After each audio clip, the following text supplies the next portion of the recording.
All right, so for this week we have 2 discussion posts. This is the week 3 discussion 2. And for the prompt, it was to choose a focus student and describe their current assets, skills, and areas of growth in your class. So for me, I went back and looked from, I think it was like 608, and picked my focus student 1. Some assets, skills, and growth were that they moved around a lot, had not had a chance to make strong connections at the schools or classes that they were at, had a very hard time in subjects across the board except for PE. That was the student's only A. He has a lot of knowledge of sports and the assets that we use in PE. And then the next question was describe how this focus student has a difficult time writing with the writing tasks. And this student has limited English proficiency, doesn't really get to use English at home. Bounces around from foster home to foster home, and they mainly speak Spanish at these homes. And with the moving around a lot, never really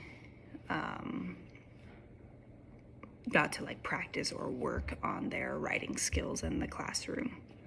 They moved from state to state with different expectations at each school. And then the third was do research on the reading scaffolds to implement. One of them was that from 608, I thought about using this was note cards, and the note cards could have actions on them with keywords that would help them understand what the action is.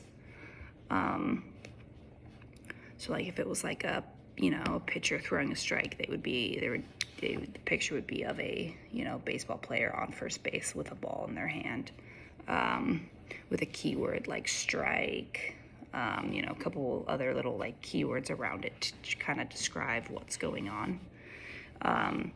The second one was to break those assignments into sections. So just like I already do with the actual activities, with a writing assignment, if I'm asking, what were the 3 sections that we worked or activities that we did today at our stations, I could just have them break it down and focus on one at a time instead of having them do all 3 at a time.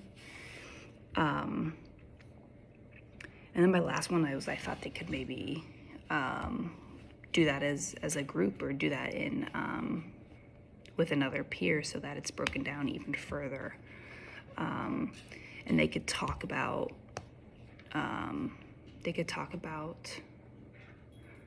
the stations and how they were broken down and the actions that were required at each of them, and it would be one step further into breaking down the actions that were required at each station.